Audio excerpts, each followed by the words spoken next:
Mississippi, 1887. He had power. Absolute, unchallenged power. Captain James. Whitmore was admired by many. Wealthy, decorated, charismatic, men envied him. Women whispered his name in awe. At home he commanded fear. Servants trembled at the mere glance of his sharp blue eyes. Orders were impossible. Punishments were invisible but merciless. One mistake, one hesitation, and the day could stretch into hours of repetition, humiliation, and silent despair.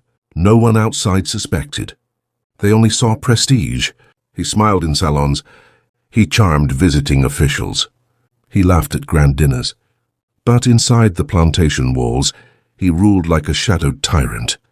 Margaret, the head housemaid, had served the Whitmore household for over a decade. She understood every nuance, every rhythm of his cruelty. A tray set incorrectly, a candle snuffed too early, a cloth folded unevenly. Each small error could bring long hours of correction. She had seen strong young men break quietly under his patient insistence. The captain never shouted. He didn't need to. A quiet stare, a whispered instruction, or a subtle alteration of expectation was enough to bend a person to his will. Even the children were taught obedience. Every chore, every table set, every boot polished was a test. They learned quickly that disobedience, even accidental, was met with silent, exacting punishment. Visitors never noticed the tension. Everything appeared orderly, calm, refined. Only those who lived in the household knew the weight of his presence. The plantation itself was a study in control. The main house gleamed with polished wood, whitewashed walls, and high ceilings. Every room reflected Whitmore's obsession with order. The gardens were symmetrical, the paths laid with precision. The barns and kitchens, though less visible, operated under the same strict discipline. Each corner of the estate was a stage for his authority, and every servant a player expected to perform perfectly. One morning, Margaret entered the kitchen to find a young cook trembling over a batch of bread. The flour had clumped unevenly. The loaves were slightly misshapen. Whitmore appeared in the doorway without a sound. His eyes scanned the room, calm, detached. "You know better," he said softly, his voice even, almost gentle. "Start again. All of it." The boy swallowed hard, his hands shaking. He kneaded, rolled, and baked for hours. Sweat dripped from his brow, flour caked his hair, and yet the captain's eyes followed every motion. Not a word, not a scolding, just an invisible hand guiding the punishment. Hours later, when the bread was perfect, the boy collapsed in exhaustion. The satisfaction in Whitmore's gaze was almost imperceptible, yet unmistakable to anyone who had endured him before. Margaret had witnessed countless such scenes. She had learned to anticipate his moods, to perfect every movement, to hide every sign of hesitation. Even so, each day brought a fresh uncertainty. Nothing was ever consistent, and every command carried the threat of a lesson in patience and endurance. Yet within the quiet despair, small acts of defiance existed. A mislaid knife, a whispered word to another servant, a glance exchanged in fleeting solidarity.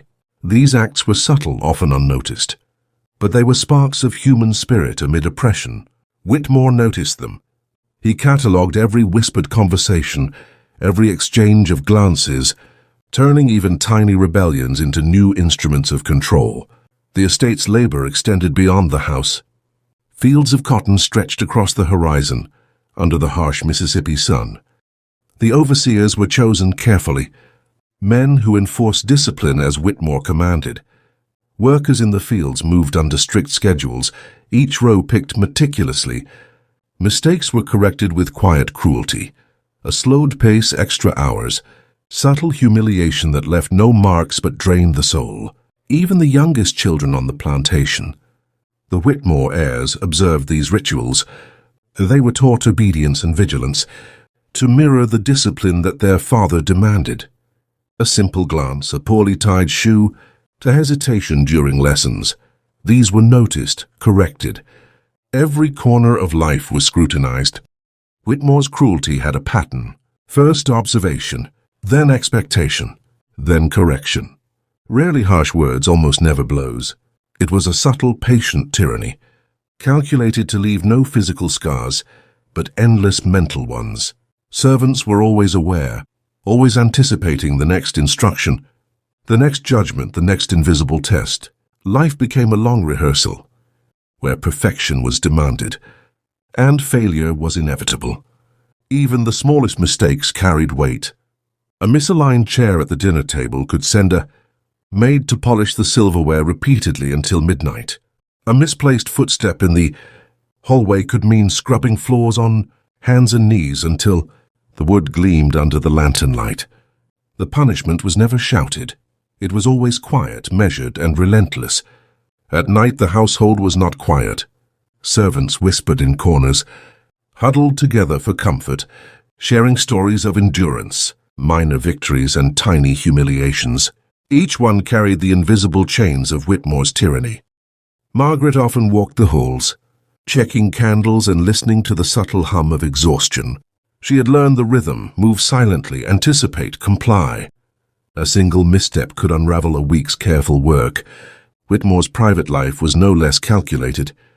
He would dine alone, observing from the study, sipping wine, watching the servants' motions in the candlelight.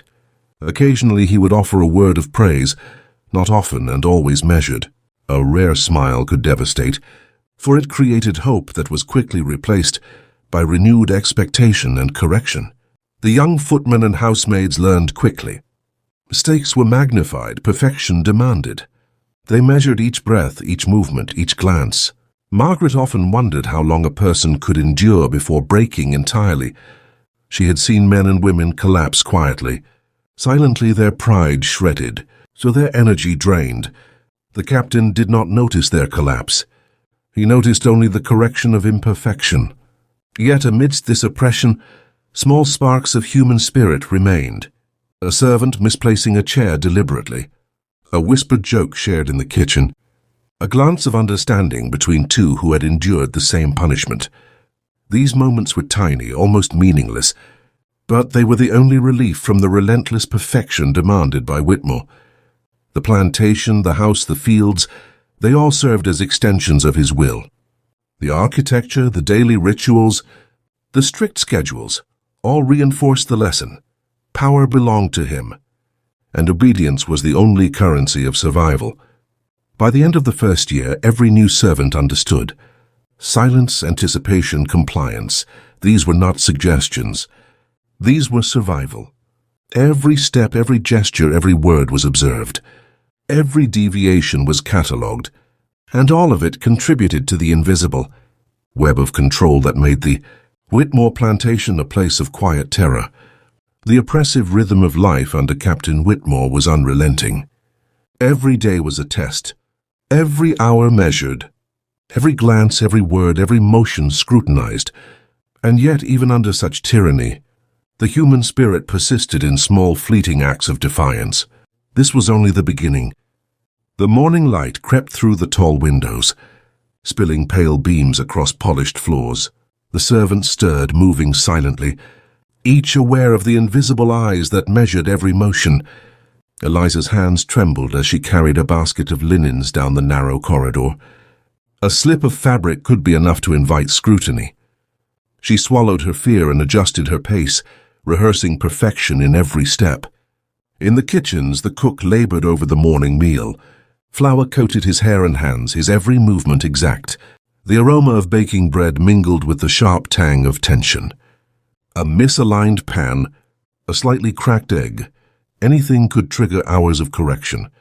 Margaret moved quietly among them, inspecting trays and utensils, her gaze a shield against disaster.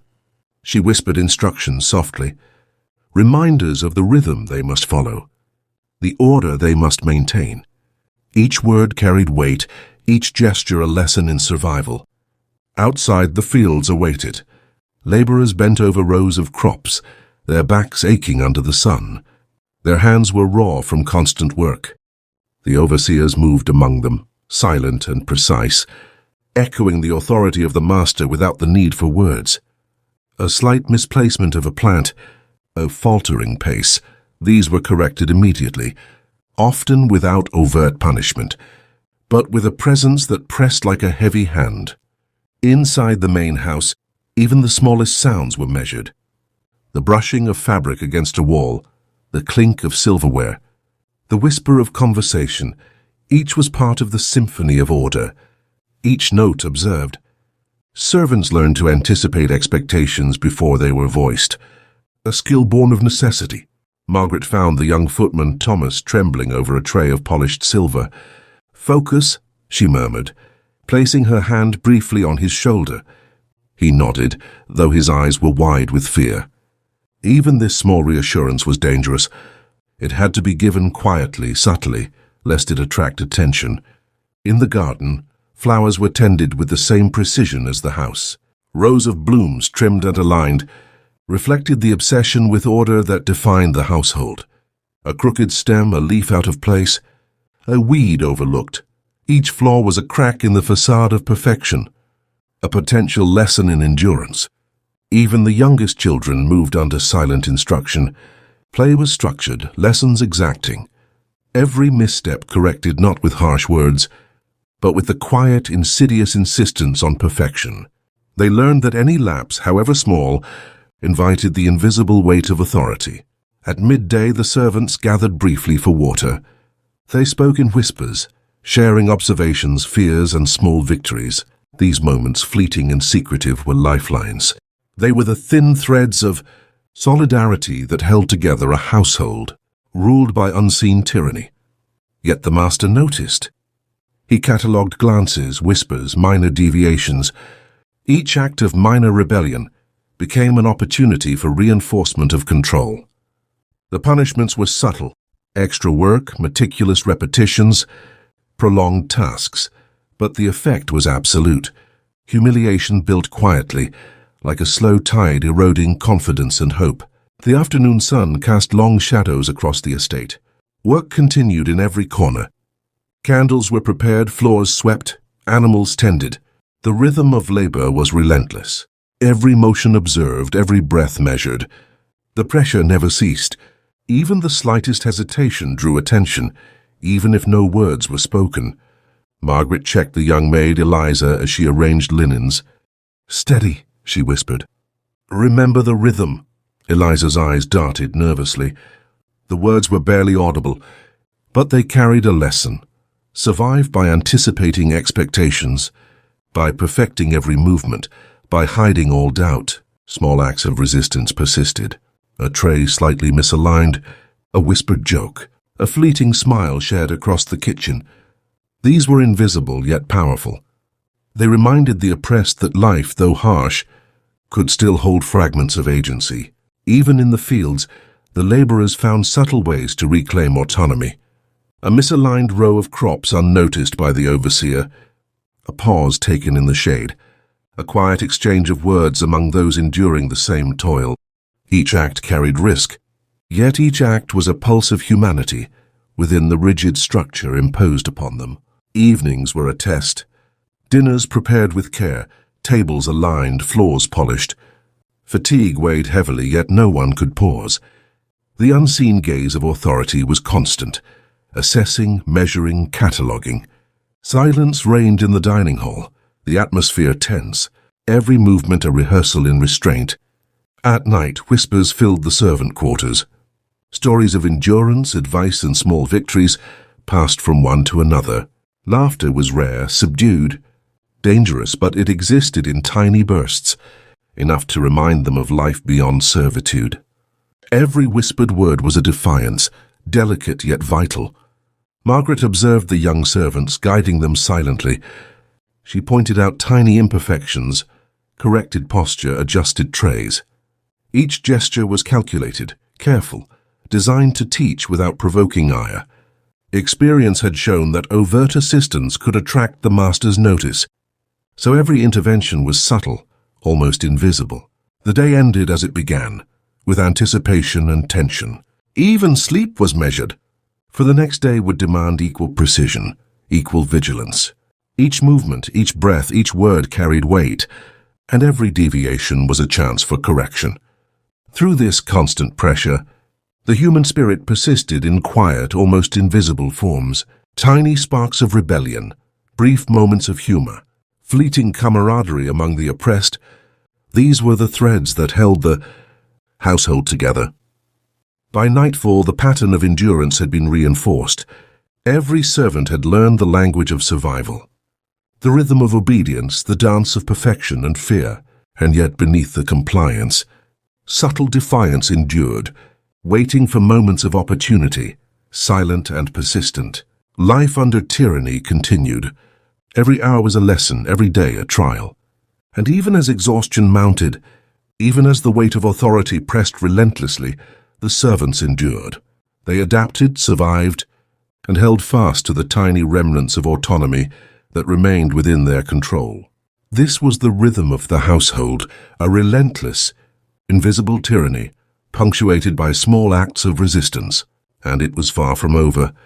The sun had barely risen, and the estate already hummed with movement. Servants carried out tasks with careful precision, aware that every action was scrutinized. A young stable hand, barely 16, spilled a bucket of water while leading the horses. The sound of splashing froze everyone in place. No words were spoken at first. Then the captain appeared silently, as if conjured from the walls themselves. He observed. He waited. He never raised his voice. The boy's knees shook. He knew what would come. A day of repetition, chores doubled, isolation in the corner of the barn, not a single mark of violence, yet the punishment would be etched in memory.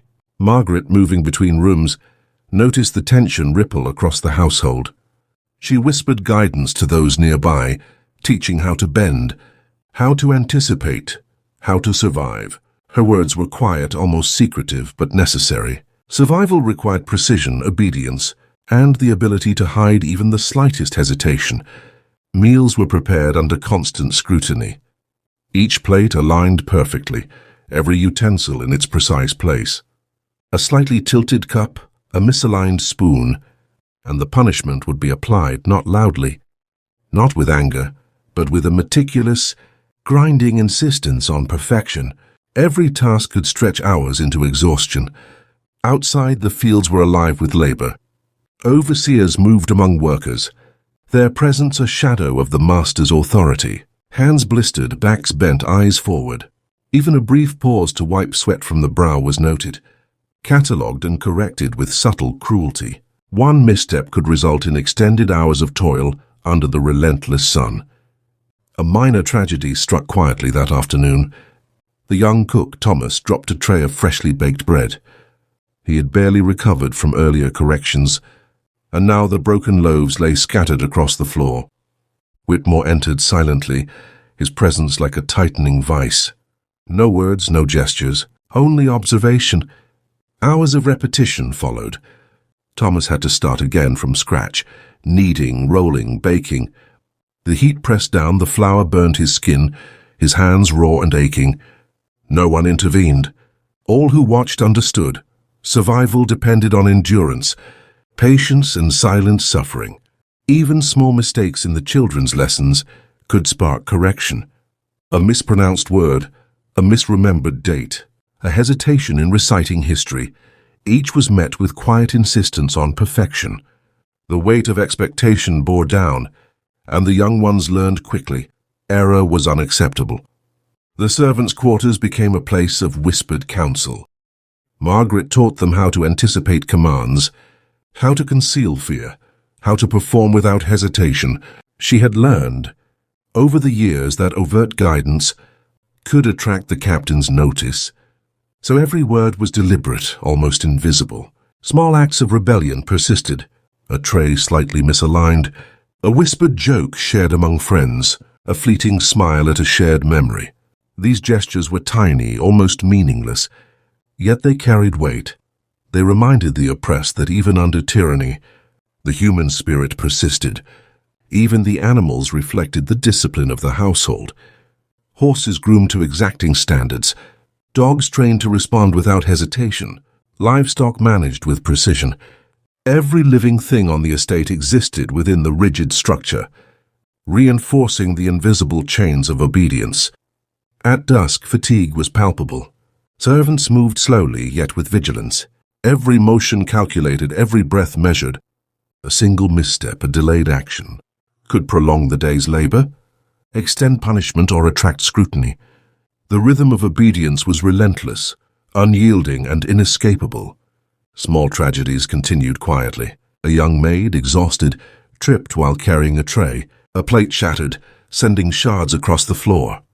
The captain's eyes followed silently, and she spent hours cleaning, polishing, realigning every dish, tray, and surface. No words were exchanged, yet the punishment was precise, methodical, unavoidable. Even in the fields, subtle acts of defiance flickered. Laborers whispered, paused briefly in the shade, or misaligned a row just enough to reclaim a fleeting sense of autonomy. Every action was calculated, risky, yet necessary to maintain a sense of humanity amid relentless control. Night brought a brief reprieve. Servants gathered in small corners, speaking softly, exchanging advice, recounting minor victories. Laughter was fleeting, careful, dangerous, but it existed. Margaret moved quietly among them, adjusting trays, offering subtle guidance, maintaining order while preserving morale. The captain's presence remained constant even in absence. His influence pervaded every room, every corridor, every field. Servants internalized the rhythm, anticipating expectation, concealing hesitation, and enduring the quiet tyranny. By the end of the day, fatigue was universal. Limbs ached, hands burned, minds teetered on exhaustion. Yet the servants endured, adapting to the relentless pressure, finding strength in quiet solidarity, and holding fast to the tiniest sparks of rebellion. The rhythm of obedience was unbroken. Every hour tested patience, endurance, and precision. The household existed as a machine of control. Every motion catalogued, every word measured, every glance observed. Yet the human spirit persisted.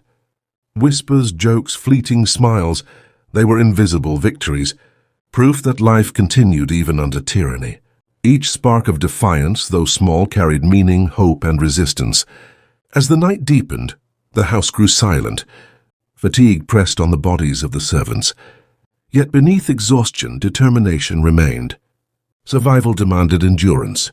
Obedience demanded vigilance. And the quiet tension of the household endured. Like a heavy shadow that refused to lift, the day ended as it had begun, with measured movements, silent fear, and the constant awareness that the next hour, the next task, the next misstep could change everything. Hands still they endured. The first hint of dawn barely lit the corridors, but life within the house had already begun. Footsteps moved with purpose, trays aligned with precision, the servants performing the dance of survival, learned over years of enduring, relentless observation. Eliza slipped into the kitchen, her hands trembling as she adjusted a tray of polished silverware. Margaret followed silently, ensuring that nothing would betray their small rebellion. Today they had a plan. A minor act, almost invisible yet defiant. A tray would be set slightly off-center during the captain's inspection, just enough to test his attention. No one spoke. The air was thick with anticipation. Even the walls seemed to hold their breath. The captain appeared in the doorway. His eyes scanned the room, piercing and deliberate. The tray sat slightly askew, a twitch of his lips almost imperceptible, and he moved on. Margaret exhaled quietly, relief and exhilaration mixing in her chest. The act had passed unnoticed. A tiny victory, a spark of agency within the oppressive routine. Throughout the day, the servants found other opportunities. A misaligned broom here, a slightly crooked row of plants there. Each act required meticulous calculation. Each act carried risk.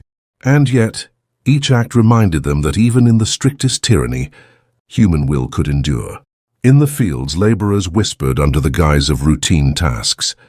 Hands moved in perfect motion, yet subtle gestures, a skipped row, a deliberately loosened knot. A brief pause in the heat became signals of defiance. Overseers noted but rarely intervened. Perhaps they too recognized the necessity of small freedoms, or perhaps they were cautious under the invisible authority of the captain. The children, young and impressionable, began to notice small cracks as well. In lessons, a misremembered fact was overlooked. a hesitation tolerated. The air of rigidity, though still strong, had moments of leniency. The seeds of awareness were planted. Even the most absolute power could have gaps. Inside the house, the kitchen hummed with quiet subversion.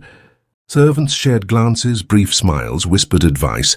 Margaret instructed Thomas on careful deviations from perfect routine, small tricks that would avoid attention while reclaiming tiny measures of control.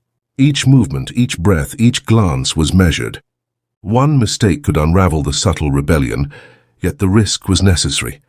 During midday, a minor mishap offered an opportunity. A tray tipped slightly, bread loaf sliding almost unnoticed. The cook froze, heart hammering. The captain entered silently, eyes scanning the room. The tray, though imperfect, passed inspection. Relief rippled through the kitchen. Another quiet triumph, a reinforcement of courage. Even in the evening, as the sun sank low, subtle acts continued. A chair misaligned at the dining table, a whispered joke shared between two exhausted servants, a hidden note slipped into a drawer. These acts were invisible to outsiders, yet they carried profound meaning. For those who endured the oppressive environment daily, the captain remained a shadow over all. His presence was always felt, whether in observation or memory. Yet even his meticulous surveillance could not eradicate the ingenuity of those determined to claim small freedoms. In the servants' quarters, quiet gatherings took place. Margaret instructed the younger maids on how to anticipate commands, how to navigate tasks without drawing undue attention, and how to communicate secretly through gestures and signals. The knowledge was vital. It built cohesion, resilience, and hope. Even amidst fatigue, subtle humor persisted. A whispered joke, a fleeting grin, a shared story from outside the plantation, all were lifelines. They reminded the servants of life beyond rigid routines, of autonomy still possible within the smallest margins. At night, after the household had settled, Margaret walked the corridors. She inspected trays, readjusted linens, checked candles, all while ensuring that minor acts of defiance remained unnoticed. Her awareness was constant, her vigilance unwavering. Each servant relied on her guidance to navigate the invisible labyrinth of authority. The first cracks in the captain's control were subtle. A momentary lapse in attention, a misjudged timing, a delayed inspection. The servants seized these gaps with careful strategy, building confidence that even within tyranny, there were opportunities for agency. The plantation continued its rigid rhythm, yet beneath the surface, resilience thrived. Small rebellions, whispered plans, deliberate imperfections all carried significance. They reminded the oppressed that power was not absolute, that the human spirit could endure, adapt and resist quietly. By nightfall, the household was a mixture of exhaustion and cautious triumph. Tiny victories had been achieved, invisible yet powerful. Margaret and her fellow servants knew that endurance required more than obedience. It required ingenuity, strategy, and the courage to act even when consequences loomed. The captain, unaware of these quiet deflections, continued his routines. Every task, every inspection, every moment of vigilance seemed unchanged. Yet the subtle defiance had already taken root, creating threads of resistance that would grow, intertwine, and challenge the invisible chains he had meticulously constructed. The day ended as it had begun, but beneath the surface change stirred. The servants' quiet defiance had shifted the balance, even slightly, planting seeds of hope that even in the darkest tyranny, agency could survive. And as the household slept, whispers of strategy, of courage, and of endurance echoed through the quarters. The captain's perfection could be measured, controlled and observed, but the human spirit, resilient and subtle, found ways to endure. The morning began quietly, the air heavy with anticipation. Even the captain seemed more distracted than usual, his gaze lingering longer on tasks that normally passed without notice. The servants sensed the shift immediately.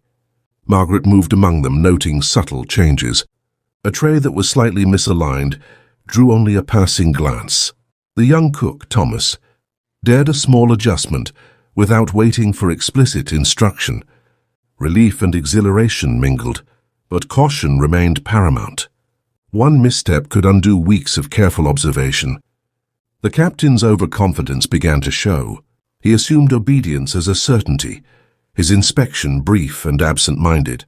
Minor errors went unnoticed, chairs slightly crooked, linens not perfectly aligned. It was a dangerous moment. The servants felt the invisible walls of tyranny loosen, even if only by fractions. In the fields, the laborers worked with careful attention, yet subtle acts of defiance grew bolder. A row left slightly imperfect, a pause in the relentless pace. Even a whispered conversation, normally punished, passed unnoticed. Each small act reinforced courage, a dangerous ripple in the disciplined order of the estate. Inside the house, the kitchen hummed with quiet rebellion. Servants exchanged glances and whispered strategies, tiny victories accumulating like unseen treasure. Margaret encouraged discretion and patience, teaching the younger ones to observe the captain's mood, to seize opportunity without risking exposure. A minor tragedy struck in the late morning. One of the maids dropped a heavy silver tray. The crash reverberated through the hallways. Normally, such a mistake would invite hours of correction, but today the captain's attention was elsewhere. His eyes focused on the children's lessons. The tray lay broken, the shards glittering, and yet no punishment followed. Relief spread through the servants quietly, almost imperceptibly, but it was profound. Even the children noticed. Their lessons, once exacting, contained more leniency. Hesitations were tolerated, minor errors overlooked. They began to glimpse the first signs that perfection was not absolute, that the tyrant's attention was imperfect, that cracks existed in the armor that had long seemed impenetrable. As afternoon descended, the tension in the house shifted subtly. Servants performed tasks with precision, but also with confidence, a new awareness of their own power within the confines of oppression. Small misalignments, slight delays, and whispered jokes passed unnoticed. Each act reinforced courage, teaching patience, strategy, and endurance. Margaret guided Thomas through a delicate task of polishing silver. She taught him how to manage small errors without drawing attention, how to use the captain's overconfidence to create tiny opportunities for autonomy. Every gesture, every instruction was careful and precise. The human spirit was growing quietly, methodically, even under tyranny. The first cracks in the captain's composure were visible. His patience, once infinite, was fraying. A task completed incorrectly drew a longer stare, a heavier pause but no immediate correction. His attention was divided, his expectations stretched. The servants noticed, adjusting their movements accordingly. In the garden, flowers grew under careful hands, yet a misplaced stem, a slightly crooked row, passed unchecked. These minor imperfections, once unthinkable, symbolized subtle defiance, the quiet assertion of agency in a world designed to suppress it.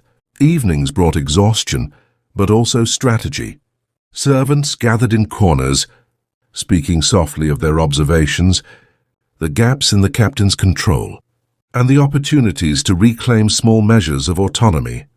Margaret instructed, advised, and reminded them that patience was as important as courage. The young footman, observing the captain from across the hall, noticed a slight tremor in his hand while arranging papers. The moment passed quickly, unnoticed by most, but not by those trained in silent observation. A seed of hope took root. Even the tyrant was human. Even the most meticulous authority could falter. At night, the quiet victories accumulated. Broken trays left uncorrected, slightly misaligned chairs, subtle whispers among the servants. These moments, invisible to outsiders, carried profound meaning. They were evidence that endurance, cunning, and subtle defiance could survive even under relentless oppression. The captain's overconfidence became his blind spot. Assuming obedience, he overlooked small acts, allowed minor errors, and ignored subtle signals. Each lapse strengthened the servants' courage, teaching them strategy, timing, and discretion. By the day's end, The household rhythm had shifted imperceptibly. Obedience remained, but it was no longer absolute. Small cracks had formed in the structure of control. The tyrant's meticulous gaze had faltered, leaving openings for ingenuity, patience, and the first whispers of rebellion. Even amidst exhaustion and lingering fear, the human spirit endured. The servants knew the day had ended differently from all others. They had survived. They had reclaimed fragments of autonomy, and they had glimpsed the first signs that even the most absolute power could be imperfect. The night settled over the estate. Silence fell. Fatigue pressed upon everybody, yet beneath exhaustion hope lingered. Subtle defiance, quiet resilience, and small victories marked the first stage of a slow but inevitable shift. The balance of power had begun to tilt, imperceptibly, toward those who endured, who observed, and who acted with patience. The day ended with invisible victories. The tyrant's control had weakened, if only slightly, but the seeds were planted. The household would never be the same again. The morning opened with a heavy stillness. Even the birds seemed reluctant to stir. The servants moved with precision, each step measured, aware that any mistake could extend the day's labor. Thomas carried a basket of polished silver. His hands shook, but he focused on the rhythm Margaret had drilled into him. One misstep, one waver, and the consequences would be exacting. The captain appeared suddenly, emerging from the shadows of the corridor. His gaze swept the room, sharp and calculating. He noticed the slightest imperfection, a tray slightly off-center, a ripple in the linen, a misplaced utensil. Hours stretched endlessly. Thomas repeated his tasks over and over, polishing, aligning, correcting. Sweat dripped down his brow. His arms burned. His mind wavered, yet he moved with meticulous care. Every action a battle between fear and endurance. Elsewhere the children struggled with their lessons. A hesitation, a forgotten word, a mispronunciation, each noted and stored, a quiet pressure that weighed heavier than words. The household functioned with relentless precision, yet the weight of expectation pressed on everyone. Maids and footmen moved like shadows. Every tray, every broom, every minor task performed under scrutiny. One small misalignment meant hours of correction. Repeated motions and exhaustion. Even in the stables, horses groomed and saddled under meticulous care. The slightest error was noted. By midday, fatigue pressed down like an invisible weight. Limbs ached, hands burned, minds threatened to collapse under relentless pressure. And yet the work continued, unceasing, exacting, merciless. Margaret noticed subtle changes among the servants. Glances exchanged, silent signals of exhaustion, small gestures of defiance. A tray left slightly crooked. A row of plants misaligned. A whispered joke exchanged quietly. These acts, small and imperceptible, were dangerous, but they revealed a growing courage. The captain, however, remained vigilant. His eyes flickered, but his patience frayed. He misjudged timing, allowed minor imperfections to go unnoticed, and overlooked fleeting gestures of rebellion. The servants recognized the openings instinctively, moving with careful strategy to seize them. A minor tragedy struck in the kitchen. Thomas dropped a tray of bread, loaves scattered across the floor. Normally, punishment would follow immediately, but the captain, distracted by other duties, walked past without a word. Relief rippled quietly through the kitchen. A spark of hope stirred where none had existed before. Even the children noticed the changes. Minor errors in lessons went uncorrected. Hesitations were tolerated. For the first time, they glimpsed the humanity behind the rigid authority, flawed, imperfect, and vulnerable. By afternoon, the servants' confidence grew. Slight delays, small misalignments, whispered counsel. These acts passed without consequence. Each moment taught strategy, patience, and subtle defiance. Margaret guided them quietly, ensuring no step crossed the threshold of danger while fostering ingenuity. The captain's mistakes multiplied. Tasks incomplete, inspections delayed, minor errors overlooked. Overconfidence had become a blind spot. The servants sensed it. and they pressed gently against the invisible walls of control. Careful not to provoke a collapse too soon, evening fell, heavy with fatigue but tinged with possibility. The rhythm of labor continued, but the atmosphere shifted. Fear remained, yet hope began to thread through the cracks of tyranny. The servants had survived countless hours of punishment, found subtle victories, and discovered the first true openings in a system designed to suppress them entirely. By night, exhaustion weighed on everybody.